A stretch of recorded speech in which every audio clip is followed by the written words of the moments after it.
Hi friends, welcome back to Khushvi's kitchen. ಇವತ್ತು white chicken ಇದು ಒಂದು ಒಳ್ಳೆ ಸ್ಟಾರ್ಟರ್ ಹೇಗೆ ಮಾಡೋದು ಅಂತ ತೋರಿಸ್ಕೊಡ್ತಾ ಇದ್ದೀನಿ. ಇದನ್ನು ಮಾಡೋದಕ್ಕೆ ನಾನಿಲ್ಲಿ ಬ್ರೆಸ್ಟ್ ಪೀಸಸ್ ತೊಗೊಂಡಿದ್ದೀನಿ. ಅದಕ್ಕೆ ಅರ್ಧ ಕೆ ಜಿ ತೊಗೊಂಡಿದ್ದೀನಿ. ಸ್ವಲ್ಪ ರುಚಿಗೆ ತಕ್ಕಷ್ಟು ಉಪ್ಪು ಮತ್ತು 4 to 5 ಸ್ಪೂನ್ಸ್ ಅಷ್ಟು ಮೊಸರು ಹಾಕ್ಕೊಳ್ಳೋಣ. ಮೊಸರು ಹಾಕೋದ್ರಿಂದ ಸ್ವಲ್ಪ ಟೆಂಡರ್ ಆಗುತ್ತೆ ಚಿಕನ್ನು. ಸೊ ಹಾಗಾಗಿ 4 to 5 ಸ್ಪೂನ್ಸ್ ಅಷ್ಟು ಮೊಸರು ಹಾಕ್ಕೊತಾ ಇದ್ದೀನಿ.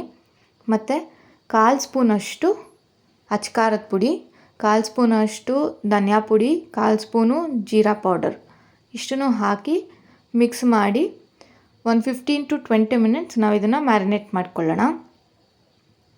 ನಂತರ ಒಂದು ಮಿಕ್ಸರ್ ಜಾರ್ಗೆ ದಪ್ಪದಾಗಿ ಇರೋವಂಥ ಒಂದು ಈರುಳ್ಳಿ ತೊಗೊಂಡಿರ್ತೀನಿ. ಮತ್ತು ಶುಂಠಿ ಮತ್ತು ಬೆಳ್ಳುಳ್ಳಿ, ಒಂದು 2 ಇಂಚಷ್ಟು ಶುಂಠಿ, ಒಂದು 10ರಿಂದ 15 ಎಸಳು ಬೆಳ್ಳುಳ್ಳಿ ತೊಗೊಂಡಿದ್ದೀನಿ. ಮತ್ತು ಒಂದು 3ರಿಂದ 4 ಹಸಿಮೆಣಸಿನ್ಕಾಯಿ, ಖಾರಕ್ಕೆ ಎಷ್ಟು ಬೇಕೋ ಅಷ್ಟು ಹಸಿಮೆಣಸಿನ್ಕಾಯಿ ಆ್ಯಡ್ ಮಾಡ್ಕೊಳ್ಳಿ. ಅದನ್ನು ಫೈನ್ ಪೇಸ್ಟಾಗಿ ಗ್ರೈಂಡ್ ಮಾಡ್ಕೊಳ್ಳೋಣ. ನಂತರ ಒಂದು ಪ್ಯಾನ್ಗೆ ಸ್ವಲ್ಪ ಆಯಿಲ್ ಆ್ಯಡ್ ಮಾಡ್ಕೊತಾ ಇದ್ದೀನಿ. ಆಯಿಲ್ ಆ್ಯಡ್ ಮಾಡಿ ನಾವೇನು ಪೇಸ್ಟ್ ಮಾಡ್ಕೊಂಡಿರ್ತೀವಲ್ಲ ಆನಿಯನ್ ಪೇಸ್ಟ್, ಅದನ್ನು ಆ್ಯಡ್ ಮಾಡ್ಕೊಳ್ಳೋಣ.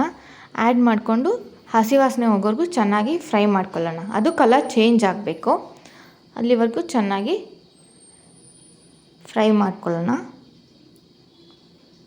ಈಗ ನೋಡಿ ಇದು ಫ್ರೈ ಆಗಿದೆ. ಇದಕ್ಕೆ ನಾನು 1 ಸ್ಪೂನಷ್ಟು ಚಿಲ್ಲಿ ಫ್ಲೇಕ್ಸ್ ಆ್ಯಡ್ ಮಾಡ್ಕೊತಾ ಇದ್ದೀನಿ. ಮತ್ತು ಇದಕ್ಕೆ ರುಚಿಗೆ ತಕ್ಕಷ್ಟು ಉಪ್ಪು ಆ್ಯಡ್ ಮಾಡ್ಕೊಳ್ಳೋಣ. ನಾವು ಚಿಕನಿಗೆ ಕೂಡ ಉಪ್ಪು ಆ್ಯಡ್ ಮಾಡ್ಕೊಂಡಿದ್ವಿ. ಸೊ ಇದಕ್ಕೆ ಒಂದು ಸ್ವಲ್ಪ ಉಪ್ಪು ಆ್ಯಡ್ ಮಾಡಿಕೊಂಡ್ರೆ ಸಾಕು. ಮತ್ತು ನಾನು ಏನು ಮ್ಯಾರಿನೇಟ್ ಮಾಡ್ಕೊಂಡಿರ್ತೀನಲ್ಲ ಚಿಕನ್ನ, ಆ ಚಿಕನ್ನ ಆ್ಯಡ್ ಮಾಡ್ಕೊಳ್ಳೋಣ.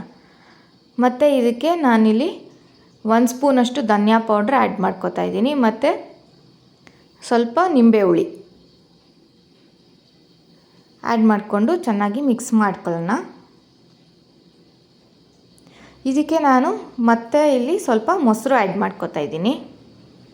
ಒಂದು 2 to 3 ಸ್ಪೂನ್ಸ್ ಅಷ್ಟು ಮೊಸರು ಆ್ಯಡ್ ಮಾಡ್ಕೊತಾ ಇದ್ದೀನಿ.